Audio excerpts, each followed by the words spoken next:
You're about to see a side of Venezuela that most tourists never even hear about. Places locals whisper about, defend fiercely, and secretly hope the outside world never fully discovers. This isn't just a list of pretty spots, it's a journey through hidden rivers, sky-high waterfalls, ghost-quiet islands, and mountain towns that look like they were teleported from another continent. By the end of this video, you won't just be adding Venezuela to your bucket list. You'll be planning how to get as far off the beaten path as possible. Venezuela sits on the northeastern edge of South America, facing the Caribbean Sea and the Atlantic Ocean. And it's one of the most biodiverse countries on Earth. That means everything here is turned up to 11. Taller waterfalls, wilder rivers, richer jungles, and coastlines that feel unreal. Within its borders, you have flat, endless plains, ancient tabletop mountains, pink sand lagoons, and a chain of tropical islands scattered across neon blue water. And yet, when most people hear Venezuela, they think politics, not paradise. This video flips that script. Let's start in the deep southeast, where the real fantasy begins. Picture yourself in a narrow wooden boat gliding along the dark waters of the Churun River. The rainforest walls rise on both sides, thick and alive, while the sound of insects and birds hums in the background. The air feels heavy, almost electric, as if the jungle is holding its breath.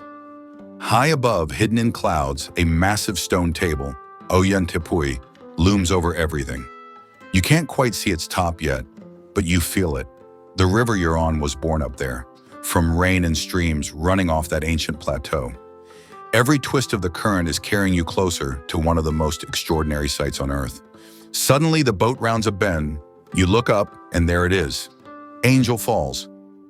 Water seems to fall straight out of the sky, dropping from the edge of tepui in a single, almost impossible plunge before shattering into mist. This is the tallest uninterrupted waterfall on the planet, but that statistic doesn't hit as hard as the feeling of standing at its base. You crane your neck until it hurts, trying to follow the white ribbon all the way to the top, only to lose it in drifting clouds. In the rainy season, the falls thunder so hard you feel it in your chest. In the dry season, the water is so delicate that much of it evaporates before it ever hits the ground. For the indigenous Piman people, this is not just a landmark. They call it Meru, often interpreted as the waterfall of the deepest place. The surrounding tepuis are sacred, believed to be home to powerful spirits.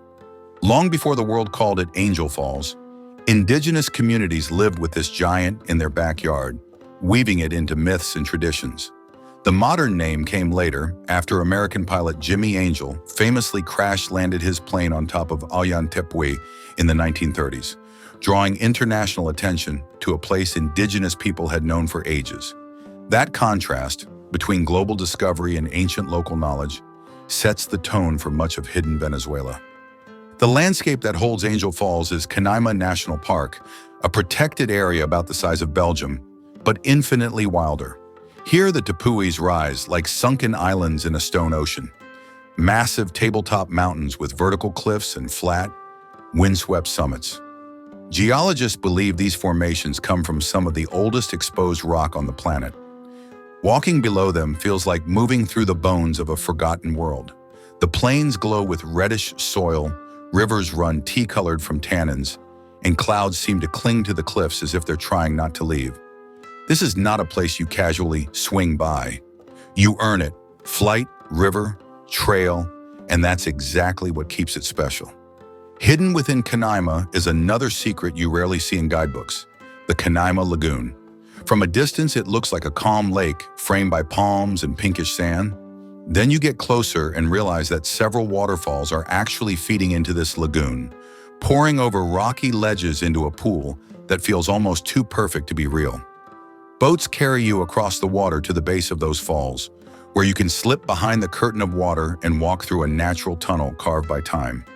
Inside is dark, humid, and full of echoing sound, water crashing just centimeters away, while beams of light sneak through the liquid wall and scatter into sparks. One of the waterfalls here has a hidden passage behind it that leads to a small grotto. The floor is slick, the air is filled with mist, and vines hang down from above.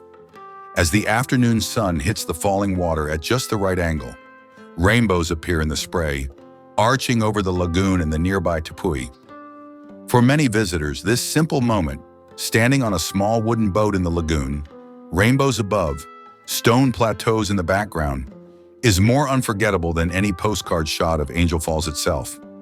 It feels like the park is quietly showing you a softer, more intimate side of its personality. Close by, Hacha Falls and other cascades roar through the same landscape. Hacha is a powerful wall of water that seems to split the river in two. Stand nearby and your clothes turn heavy with spray in seconds. The interesting part is how each waterfall here has its own character. Some as wide as a curtain, some narrow and violent, others split into multiple streams. During the wettest months, some spots become too dangerous to approach, and trails vanish beneath floodwaters. In Canaima, nature still sets the terms. Your trip fits the rhythm of the land, not the other way around. But Venezuela isn't just jungle and stone giants. Head north and the whole mood shifts. The rainforest breaks apart, the air dries, and soon you're looking down on something completely different, the Los Roques archipelago. From the window of a small plane, Los Roques appears like a shattered emerald necklace lying on bright blue glass. Hundreds of islands, cays, and sandbars are scattered over shallow turquoise water, ringed by coral reefs. Almost all of them are uninhabited. The only real settlement is on Gran Roque, a small island with an airstrip, sandy streets, and a cluster of low, colorful houses. Gran Roque feels less like a resort and more like a small fishing village at the edge of the world. There are no towering hotels, no high-speed highways, just simple guest houses, boats anchored offshore, and people walking barefoot down sand-packed streets. Electricity and internet can be spotty, which sounds inconvenient until you realize how freeing it is to watch a sunset without anyone around you staring at their phone. From the main beach, you can look out at dozens of tiny islands glowing on the horizon. It's like staring at a real-life map of secret destinations. Back on Gran Roque, another hidden treasure waits above eye level, the old lighthouse that crowns the highest hill. The hike up is short but steep, and the wind grows stronger as you climb. At the top, you find a simple tower looking out over an endless chessboard of blue and white sand. From this vantage point, you can see how Los Roques fits together. Reefs forming natural pools, channels slicing through the shallows, sand cays glowing like tiny suns in the distance. It's the kind of view that doesn't need a filter or even a caption. Just standing there in the wind, you feel small, but in the best possible way. The Caribbean side of Venezuela doesn't end with Los Roques. Just to the south, Coche Island serves as Margarita's calmer cousin, flatter, drier, windier, and with a slower pace that seduces anyone looking for peace. The terrain here is almost desert-like. Low shrubs, open sand, barely any tall trees. The trade winds blow constantly, keeping the heat manageable and turning the place into a playground for wind sports. On some beaches, you can walk for long stretches with nothing but shallow, mint-colored water on one side and pale dunes on the other. The sense of space is enormous. You feel like you've stepped outside the noise of the modern world and into a simple rhythm of waves, wind, and sun. Back on the mainland coast, another park quietly steals the hearts of those who find it. Morrocoy National Park. Here, the coastline is sliced into a network of mangroves, tiny islands, and turquoise channels. Many Venezuelans know it as a classic road trip destination. You drive to towns like Chichiriviche or Tucacas, hop on a small boat, and the captain ferries you out to different cays scattered across the water. Some islands are crowded with families, music, and coolers. Others are more peaceful, with just a few people snoozing under palm trees while pelicans dive into the water. Chichiriviche itself sits along the Falcon State coast, boasting long sandy beaches and a laid-back vibe that turns weekends into mini-festivals. From here, you can reach cays like Cayo Sombrero, famous for its dreamy beaches and shallow reefs. Snorkel just a few meters from shore, and you're suddenly in a different world. Coral heads, colorful fish, and shafts of light dancing through the water. Back on land, nearby communities add another layer. Local seafood, handmade crafts, and glimpses into the life of people who have lived from and with the sea for generations. Swing toward the northwest and you run into something totally unexpected. Rolling sand dunes rising beside the sea at Medanos de Coro National Park. Picture golden waves of sand up to 40 meters high, sculpted by constant wind. From certain angles, it looks like a proper desert, complete with rippled surfaces and long shadows at sunset. But then, in the distance, you glimpse the coast and mangroves that remind you you're still in a tropical country.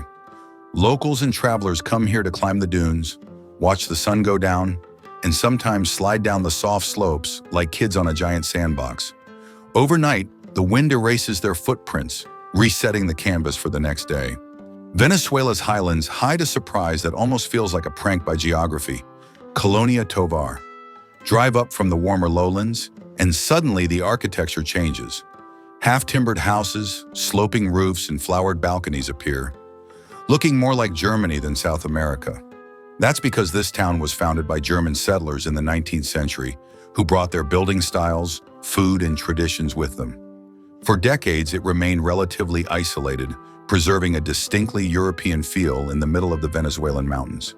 Today, visitors come for cool air, sausages, pastries, beer, and the surreal sensation of eating a black forest-style dessert while surrounded by tropical forest. Not far from Caracas, another mountain retreat offers a different, more local flavor. El Junquito. Perched in the hills overlooking the capital, it's a favorite escape for city residents looking for cooler weather, hiking, and hearty traditional meals.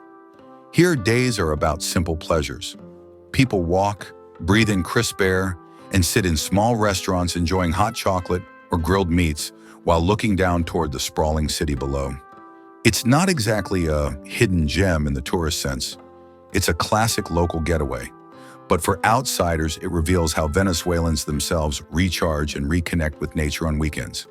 Finally, everything circles back to Caracas, a city framed by mountains and layered with stories. Downtown, plazas like Plaza O'Leary recall colonial days and political upheavals. Avenues such as Baralt are lined with theaters, shops, and old facades that have seen centuries of change. In Las Mercedes, modern glass buildings stand side by side with colorful murals, trendy restaurants, and buzzing nightlife. Over it all towers the mountain range that separates the city from the Caribbean coast, reminding everyone that wild nature is never far away. Above the valley, the historic Hotel Humboldt sits on a peak like a glass and concrete lighthouse, reached by cable car. It's a relic of a more glamorous era, but also a powerful viewpoint. From there, you can look down on the city lights, and if the sky is clear, even glimpse the distant shimmer of the sea. In that moment, you begin to see Venezuela as a whole, not just a place of problems or postcards, but a country of layered realities, struggle and beauty, chaos and serenity, ancient cultures and modern dreams. So when you hear Venezuela after this video, don't just picture a headline. Picture a lone boat cutting through the Chirun River at sunrise. Picture Angel Falls materializing out of clouds like a secret the jungle finally chose to share. Picture yourself walking a sandbar in Los Roques, water curling around your feet as if the ocean is gently trying to pull you back. These are the wonders only locals and the most curious travelers truly know about. And now you're one of them.